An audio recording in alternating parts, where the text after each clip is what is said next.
Dannii Minogue is one of the most famous people in the country. I'm talking to someone who has straddled 4 decades of fame. There's a person that people think you are, and then there's the real person. Today is a really good opportunity to sit with Piers and get him to find out who the real person is. Dannii has never done a full sit-down interview about her life before, and I doubt she will again. This is the first time I've gone through everything from start till now.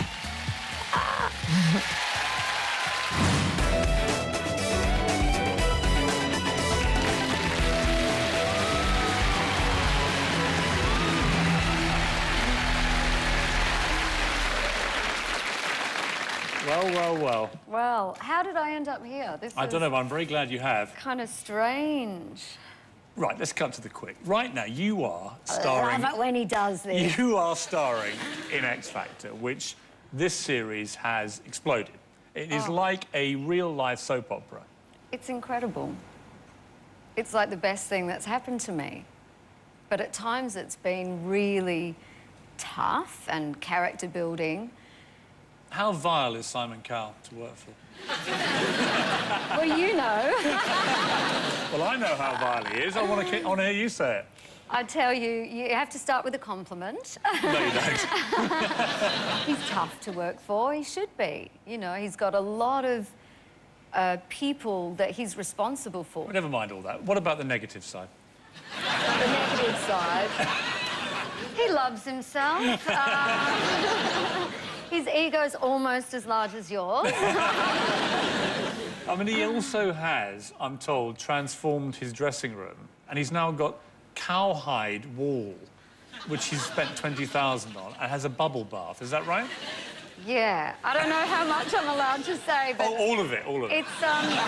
It's beautifully done. It's like James Bond room. It's like leather panelling. And there is a bath, and it's like a hotel. There's a bath, and at the end of the bath, there's a TV screen. He said, that's where I'll be watching the dress run from. OK. And so before the first show, I bought him a rubber duck. And do you lie in the bath with him watching the run-throughs? Oh, of course. Is it fun, X Factor, or is it so nerve-wracking because of the sheer size of the show, the number of viewers watching? I mean, can you have a laugh now, or is it too intense? I think the intensity is what we're all doing, like working with all of the different departments, and I personally get wrapped up in the contestants and wanting to know, do they feel OK when they go out there? I don't think you can be aware that half the country's watching, otherwise you'll completely freeze up. I mean, it is much harder, I think, for you girls, isn't it? Because the amount of scrutiny that you get, how your hair looks, your dress, the comparison with Cheryl, all that kind of thing. It seems to be. I don't know why it's that way, because you speak to a lot of women and they go, why do you have to be pegged up against anyone else? You're just on the show doing what you're doing. But I'm sure when you're working with Simon, a little bit they peg you against each other, but it's more intellectually. It's not about your nail polish or anything else, how pretty you are. Do you feel the pressure about how you look? Do you feel every show you've got to come up with some dazzling new look? Yeah. When you wake up in the morning after a big live show and the papers do one of their, you know, who looked hotter charts, you know, and it says, oh, Dannii blew Cheryl out of the water last night. Do you feel a little like, oh, yes? You give it a little F1. Yes!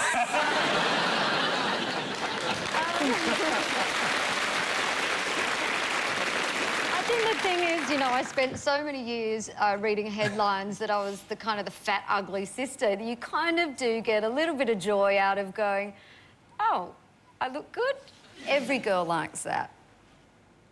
Although people think that it was Kylie that was first off the showbiz starting block, in fact, it was you, wasn't it? Yeah, I bet you got really bad old footage now. From an early age, Dannii and her older sister Kylie have had a healthy showbiz rivalry. Dan was the first one to really take off in music on the TV show Young Talent Time, which was huge at the time. Every family was tuning in. Dannii was the main star of Australian variety show Young Talent Time, leaving Big Sister to watch and learn. Dannii was on television every week, and she was one of the biggest household names in Australia.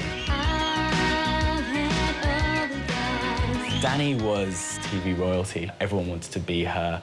All the boys fancied her. All the girls, you know, aspired to look like her. She was the one.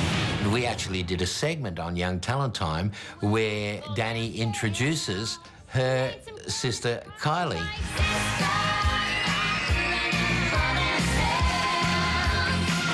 Dannii's decision to leave the show after 7 years to pursue an acting career left the nation reeling. Good night, Australia. Both Dannii and Kylie wanted to make it big in Britain, but it was Kylie who exploded first, thanks to her role as Charlene in Aussie soap Neighbours. I knew more of Kylie with the records that she had out in the charts and everything, and I probably shouldn't admit to this, but I used to watch my Neighbours. There's always been this idea in the British press that Kylie, if they were a record, Kylie was the A-side and Dannii was the B-side. Kylie's on-screen success was the launchpad for her musical career, putting her firmly into Dannii's territory. Dannii had lots of top 10 records, but Kylie had lots of #1 records. But then in 2007, Dannii landed a role as a judge on The X Factor. And the rest, as they say, is history. I think the British public have finally been able to get to know somebody who maybe before they just didn't really have the chance to know. She's totally stepped out of Kylie's shadow. I couldn't do it. I really could not. I'd fall to pieces. I'd be too flustered. Dannii and Kylie both from Down Under, but Dannii was the one who was seen as down and under, but not anymore.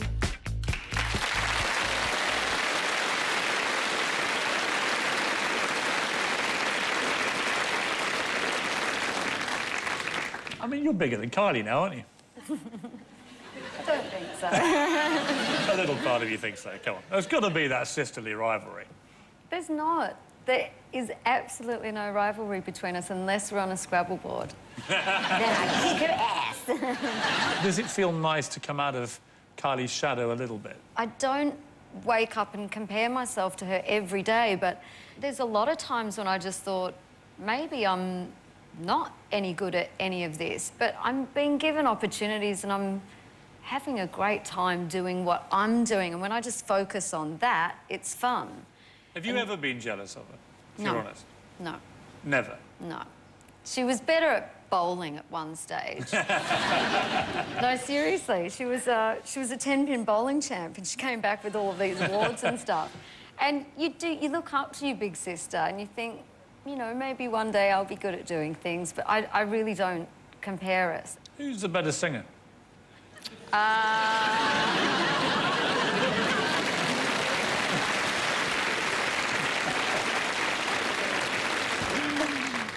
Right now, I would say Kylie. Right now? Right now. And if you both came on X Factor as separate contestants... Oh, come on, it's the business. I mean, who do you think would do better? I think she'd kick my ass.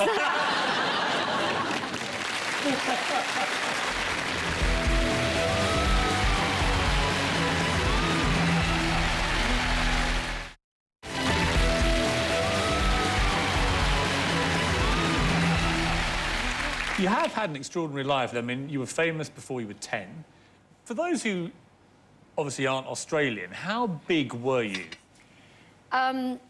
It was as big as being a star on X Factor today, but instead of being on it for 10 weeks and then walking away and winning the show, you grew up on that show. So I did that for 6 years. So this was, just to explain, this was a show called Young Talent Time.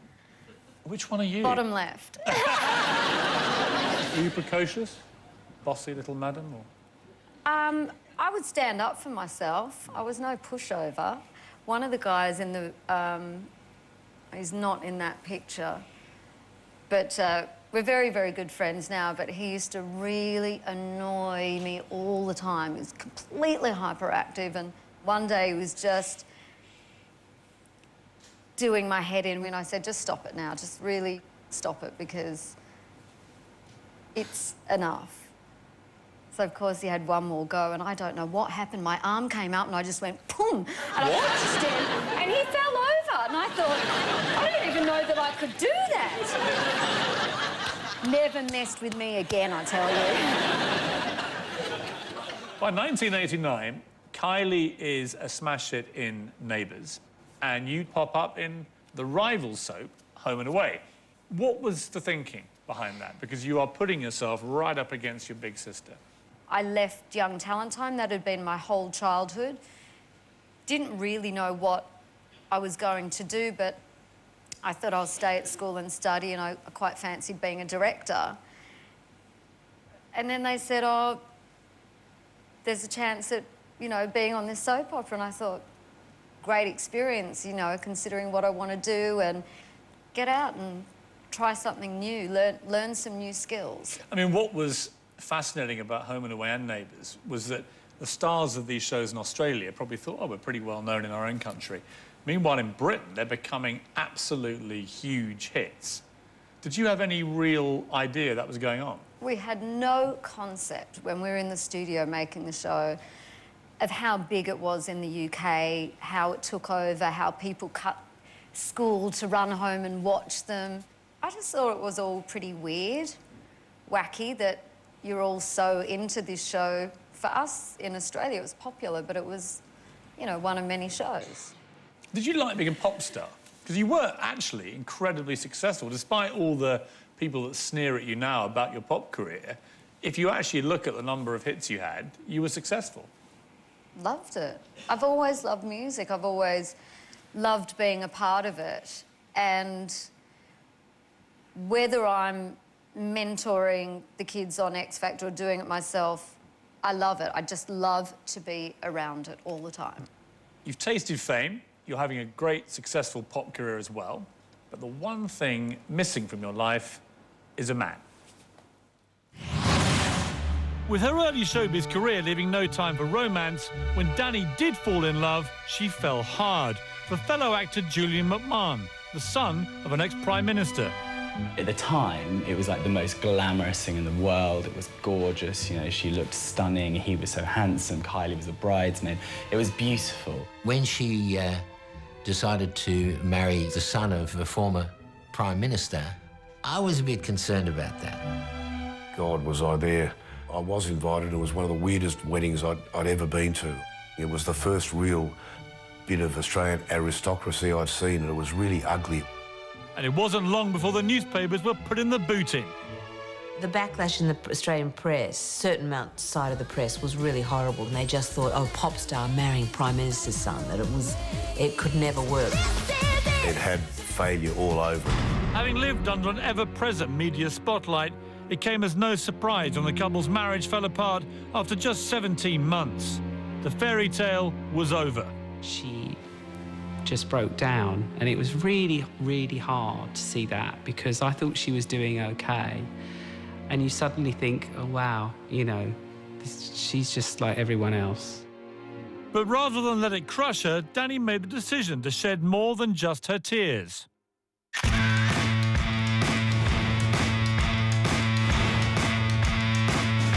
She just got divorced, and I think her self-esteem was limbo low. So I understand what she was doing. She was just trying to reclaim her sexuality and trying to, you know, build herself up in the public eye. You know, for me, it's always difficult when I see children that grew up with me who become sort of like my own children in a way, do something that I'd rather they didn't. In reflection now, I don't see any problem with it. I just couldn't look at it, that's all. Playboy was, you know, 2 fingers up to him, and like, this is what you're missing.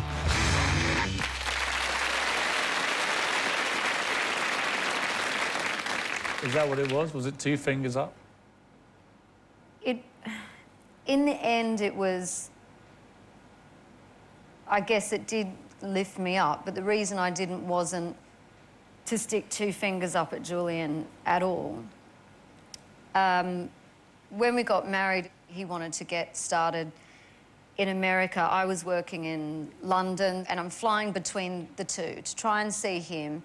And at the point that we divorced, I was 150 grand in debt. I had worked my whole entire life. I'd earned a lot of money over a long period of time. To be that in debt where you cannot pay your rent, on top of the devastation of this marriage didn't work out, and I really thought it was going to. I loved this person. Ever since then until now, it's felt like this big, dark secret of why I did Playboy, and everybody wagged the finger and what a stupid thing to do, because I never, ever wanted to admit the trouble that I was in, and I never wanted anyone to think badly of Julian. I should have been looking at the finances more, got in big, big trouble. It's kind of nice now to say, okay, it did look like the most stupid thing to do, but I had no other choice, and I would never, ever ask my family for money. So I remember having the contract there and my parents there, and like Johnny Young, my parents did not want me to do this. My dad's standing there going, when you do this, that's forever. You can never, ever change that. And I said, Dad, I don't have any other choice. Signed the bottom of the contract. Thankfully, the upside was, it actually was fun, and I did feel liberated by it, and at the end, it probably kind of dug me out of a hole, not just financially, but I did get a bit of self-esteem back. I just thought, how could I be so stupid in every respect? How could I have not seen this coming with the marriage not working out? Everyone else could see it. How could I let everything turn into this when I should know better? You know, I worked really hard all my life. When you were...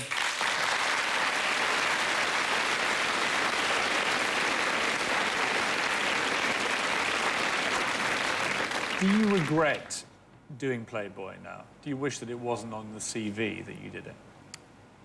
No, I don't.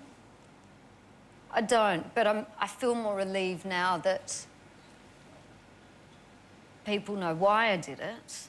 And I actually looked at the pictures and I thought, damn, I look all right. And the magazine came out. It was the biggest selling Playboy they'd ever had. Apparently it sold out in 3 days. They had to reprint and...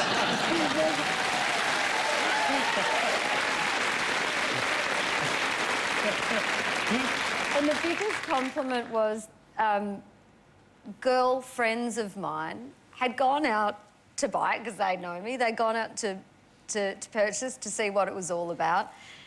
They realised they're very tasteful shots and called me up and said, you know what, you look beautiful.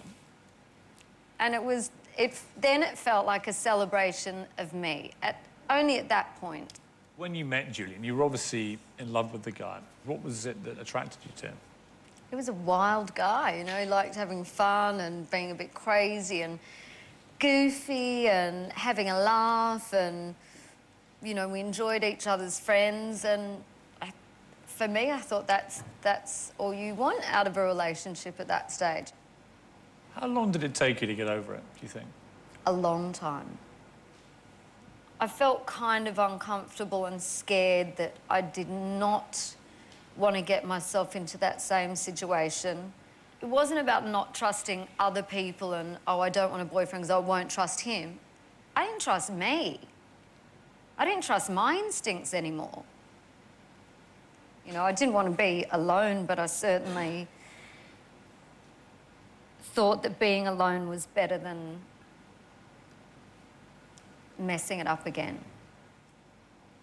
Ironically, Julian goes on to star in the American TV series Nip Tuck about plastic surgery, and you go under the knife yourself.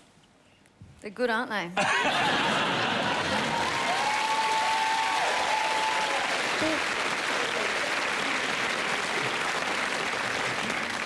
Yes. When you'd had your enhancement, how did you feel when you came out and you suddenly had these whoppers? Knockers. Fantastic. I think it was what I needed at that time. Any other scalpel work that we should be aware of? Or... We do a bit of tweaks and turns, but, you know... What kind of tweaks are we looking at here? I'm not going to go into it, but, you know... See, one thing I'm quite surprised about is you're frowning. Well, I thought you were the queen of Botox. I was at one stage. I was the one pegged out as the one having more Botox than anyone, which was very funny, sitting next to Sharon Osbourne.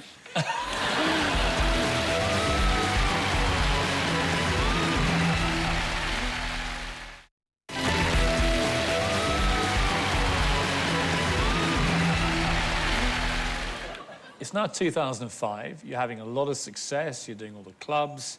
Kylie's career was going great guns as well. Yeah. And then right when things are going really well for both of you, something very, very difficult happens. Messages of support have been flooding in tonight for the pop star Kylie Minogue, who announced today that she has breast cancer.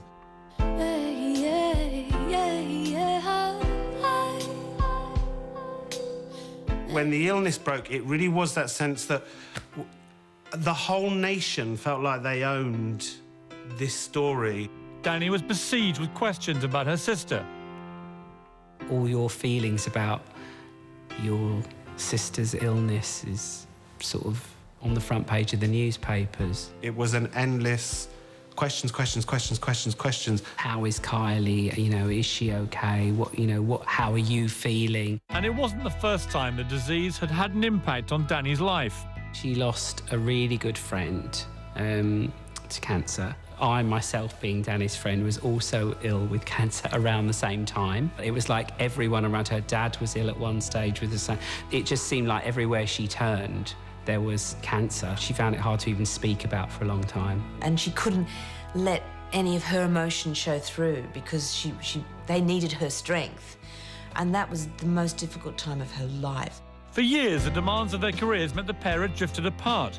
But Kylie's condition helped bring the sisters closer together again. She goes into protective mode and she's like a mother hen. In fact, we sometimes call her Nana. She'd hate me saying that. Nearly every Friday afternoon, she'd go on the Eurostar to Paris with her little, wheelie bag. It was like a pet. We used to call it her dog and stroke it, and she'd be running off. She was incredible when I was ill and would come and put the iPod on and try to get me up and dancing. She was never going to accept Kylie not being here.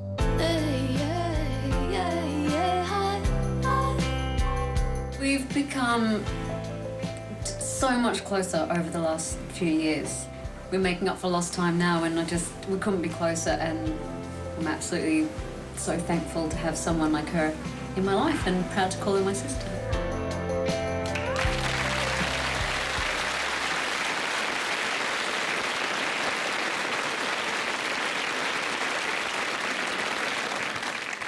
How did you hear? My parents phoned me, and all I could think of was just, I need to be with them now. And of course, it's at least a 26-hour flight away. So just dealing with the shock, packing a bag.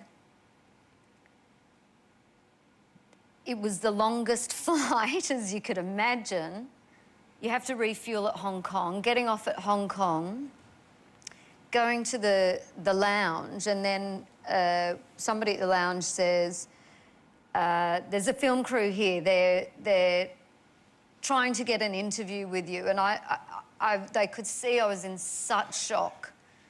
And I said, can you please just get me to the plane without having to speak to them, because I haven't spoken to my sister yet, spoken to my parents. She's in shock. I can't speak to anyone before I speak to her. That's insane. So we got on, those buggies that go through the airport with the beep, beep, beep, when you're going through the airport. This film crew chasing me, and all I wanted to do was see my gorgeous sister and hug her. What was the first thing you said to Kylie when you saw her? I don't even remember. It was just a blur, but it was more about just giving her a hug and supporting her. I mean, she was scared. And being there for my parents too, because at the time I just thought, however scary this is for all of us, I think it's got to be the hardest for the parents. It's got to be. She had to have an operation 3 days later. That must have been a horrendous 3 days for your family. In those 3 days, there is so much medical information to absorb, to work out what's the best treatment, who would be doing it, how it would happen, all of that. And that's anyone going through it. They're 3 very, very tough days. What was good about this terrible situation was it did bring the pair of you closer together, didn't it? I think you just go to another depth, I would call it, rather than closeness, a depth of... you find strength within yourself that you never thought you had because you never needed it before. Were there periods when you as a family feared she wouldn't make it? No. Never thought of it. Couldn't. You don't. You just refused to? Refused. Can't. What was it like the day when she got the all clear? Well, there's the all clear and then there's the all clear, as anyone who's been through cancer knows. You get the it's all clear now from the operation, it's all clear now from the chemo. You get the it's all clear gone, then you get your 6 months all clear, your 1 year all clear, and the big year, the proper one is the 5 year all clear. We're not there yet. But it's looked good so far, hasn't it? It looks incredible and, you know, she's just been so strong, and in my head, nothing's going to come back because it's just not going to happen.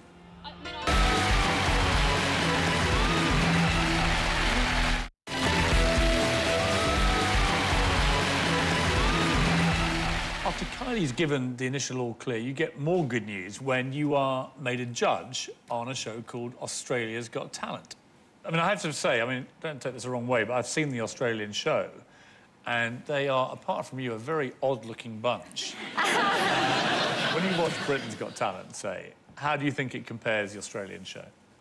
It's a completely different ball game, and for the fact that we don't have that history of kind of vaudeville and performing at the end of the pier, and the whole show's beauty is that it's just such a mixture of the good, the bad, the ugly, the mad and the wonderful. And that's just the panel, look.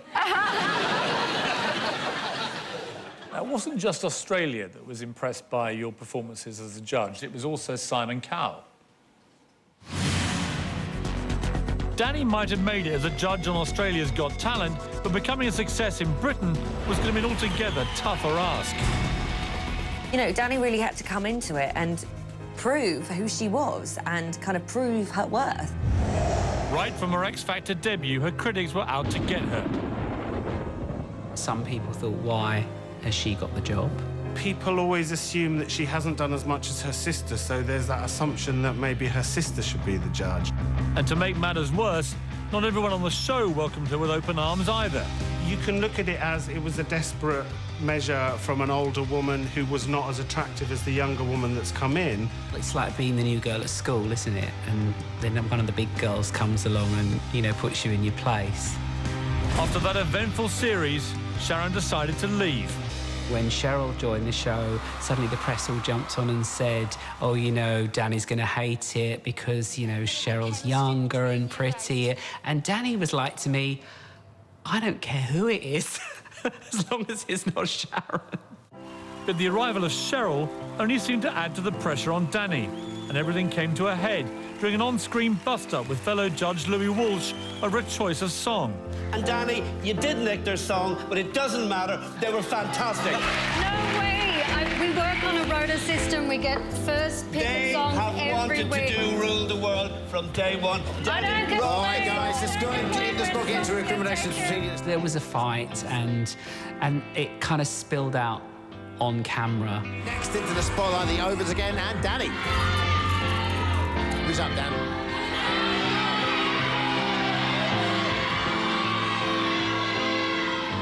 It's horrible when you see any of your friends cry, so you do want to run up and give them a hug and make sure they're okay. I felt broken, to be quite honest. I hate seeing Dannii upset for whatever reason. It wasn't just one thing. I think it was a build-up of everything, you know, throughout the series, throughout what has been written in the paper. It was just a real tough time at work for that year. This season, she's finally put her troubles behind her and has been voted the most popular judge on the programme.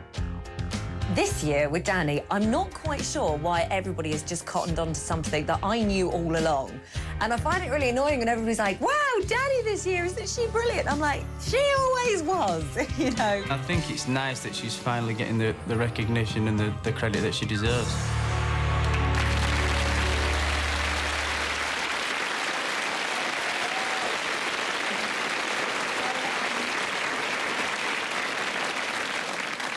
The one episode from last year, I'd never watched that one back where I was crying. I just couldn't. So I was a bit shocked to see that. Why did you lose it then, do you think?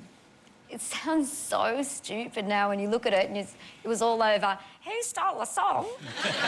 But at the time, like Chris said, it was just a build-up of everything. And I just felt like within my character, it's so much about what is right and wrong. I don't care about bad headlines or someone having an opinion of me, but saying something that isn't true, that I wouldn't do, is something I do get upset about. Of all the people in the world to be upset with, Louis Walsh would be about the last person. I mean, he's probably the nicest man on the planet. He wasn't nice those few weeks, I tell you. There were some colourful words coming out of my dressing room backstage. When you first joined the judging panel, it was a fairly controversial appointment.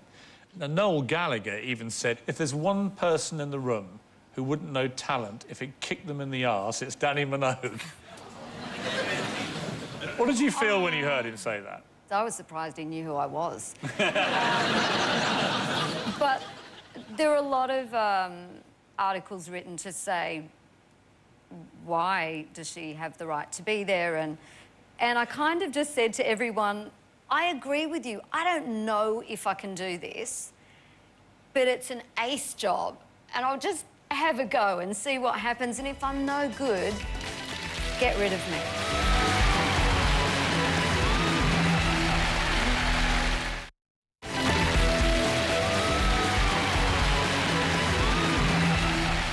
There were, to put it mildly, some tricky moments when you first came on the show, and with Sharon Osbourne in particular. And I interviewed Sharon in this very hot seat.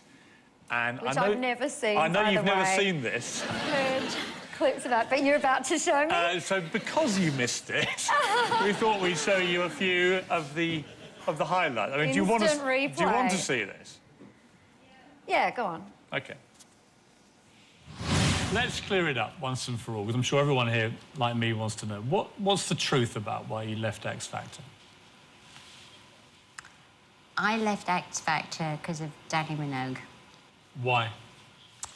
I didn't enjoy working with her at all. What you're saying is it was a very real conflict between you. You really hated each other. See, I didn't hate her because hatred is very close to love. It takes a lot of emotion, and I don't have that time for her. She'd just dismiss her. She's like an insect. She was like an insect, a mosquito. You know when you're on holiday and you keep bloody itching it and you're going, won't it go away?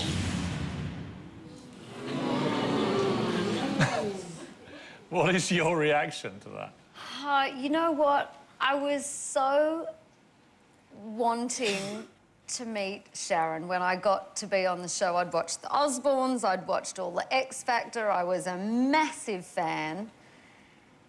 And it couldn't have been more devastating to turn up day one at work and it was pretty obvious she didn't want me there and I didn't know why. And then it was just ups and downs from then throughout the season and I tried with her because on paper it looked like fun. Working with Sharon Osbourne, yes! Reality, tiptoeing around, it was tough at times and I hate to think that someone who was the massive star of the show left because of me. The dynamic of the panel completely changed. I mean, Simon was suddenly flirting with you and you were much younger and you were pretty and all the rest of it. I could see why that would unsettle Sharon. I think it unsettled all of them and I think that was the point. I didn't want to upset people, but it was to shake the show up in general. And it did. It provided that pantomime that was beyond real. What do you feel about Sharon now? I admire a lot of things that she's achieved. I don't always admire the way she behaves. And I always wanted to meet Ozzy Osbourne, but I guess that's out of the question. How competitive are you personally, do you think? You see, on X Factor now, you are a ruthless, competitive machine, aren't you? Ruthless? I asked Simon, I said, who's the most competitive? He went, oh, my God, Dannii. He said, she's unbelievable. It is not. I think Simon and Louis are the most competitive, but they're jealous that I work hard with my artists and I have a close bond with them and all of that other stuff that I do. So you come out with all this guff about I work with my artists, I made the best one win and all that kind of thing. Underneath it, you're thinking, I want to screw Carl and Walsh into the ground and I want them to land on Cheryl Cole, right? No! Yes! No!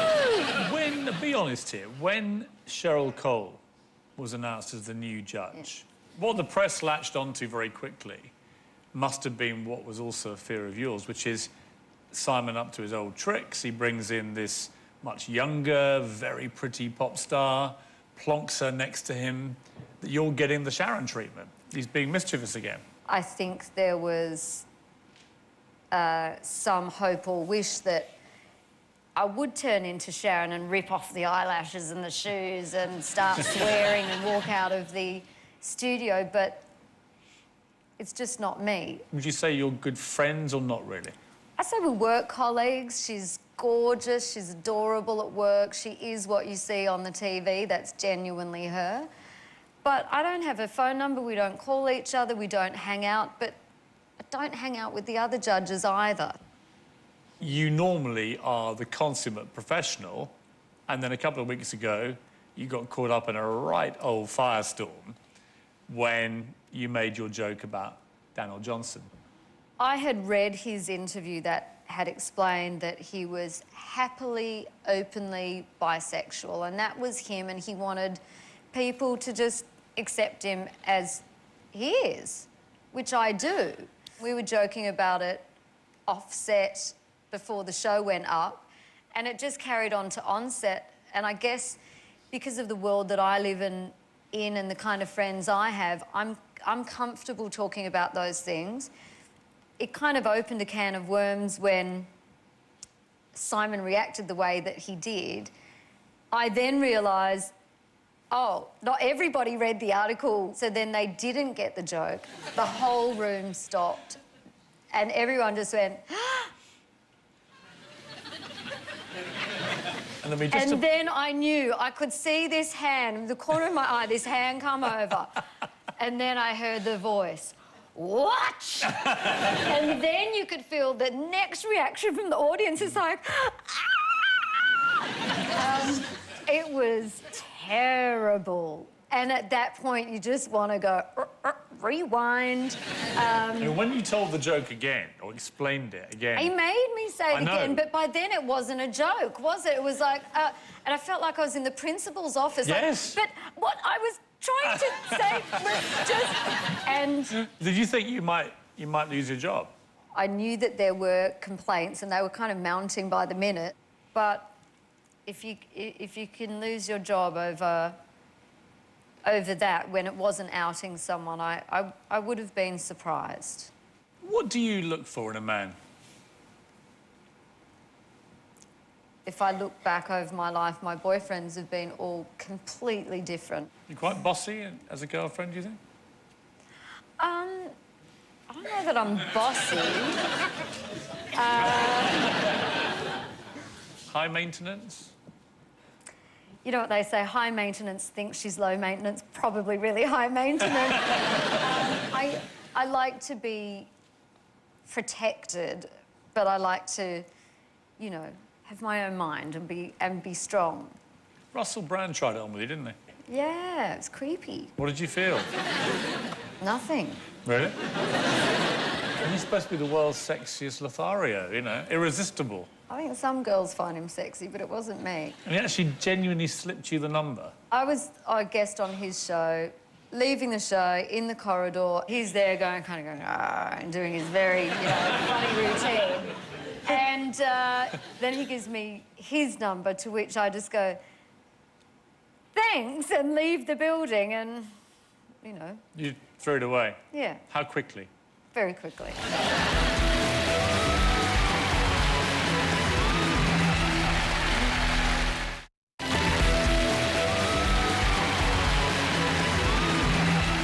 It's not been easy for you on the romance front, but things are finally looking up.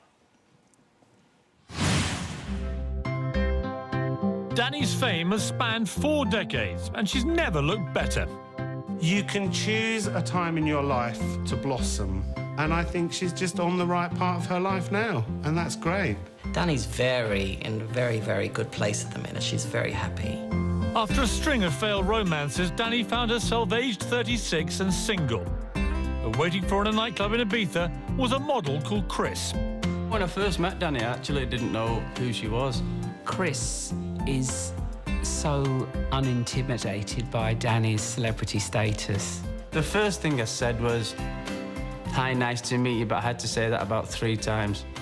1, the music, and 2 was the language barrier. What he's done for her is just give her a perspective on her life. I've been called every name under the sun by my friends. They've called me the luckiest man alive. He was just that missing little piece of the puzzle that she needed, and now it's just been tapped in, and she's just this complete picture. She's the one. I've never felt like this before. I'm absolutely thrilled for her. It's just feels like it's meant to be. It's right. I was brought up around children, so I'm really keen to have children, but the answer I get back is, well, if you can go through the 9 months and you can have the babies, then yeah, I'm in. I mean, how hard can it be?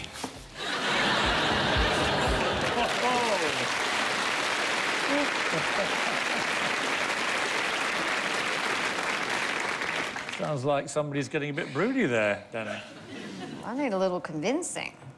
Sounds like a lot to go through. It's never been part of my world. I've never been maternal. I've never been one of those girls that says, by this age, I'm going to have this many kids. And I almost thought I was going to kind of escape it, just take a wide berth and go around it all. And now it's kind of, I'm in a relationship that is just so right. Maybe I have to start thinking about it. What's interesting about Chris is that he's not famous at all. Is that part of what attracted you to him? No, it's just him. Him with fame or without fame, or being a celebrity or not being a celebrity, he would always be the same guy, and he's just grounded and down to earth, and my friends and family love him, I love his family, and it all works. And he's a bit of a toy boy.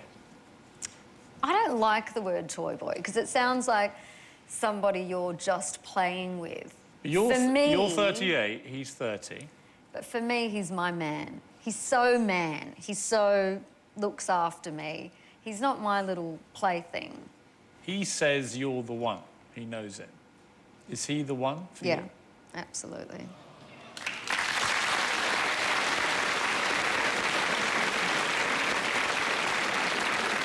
Are you going to marry him? Don't know. I don't know. I guess he'd have to ask me, wouldn't he? What would you say if he did? I'd want him to be the first person to hear the answer, not you.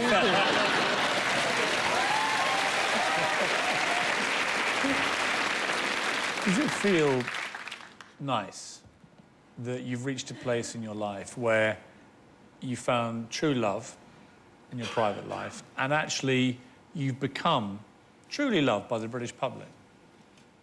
I'd be happy enough just even with the first one, just to have found true love. I could honestly walk away from all of the performing if it's something that I wasn't good at and people didn't like seeing me do it. But to have both come together at once is just incredible.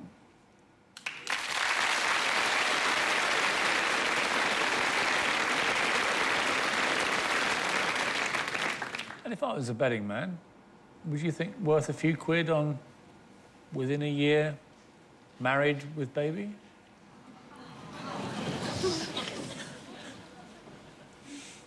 I don't know. Would it be a nice way for the fairy tale to end, do you think? I don't want the fairy tale to end. I want it to begin. This is the beginning for me. Would it be a nice way for the fairy tale to begin? I think there's some things, and I've revealed a lot tonight, that are just between me and Chris. And as time goes on, we'll see what happens. Ladies and gentlemen, Dannii Minogue.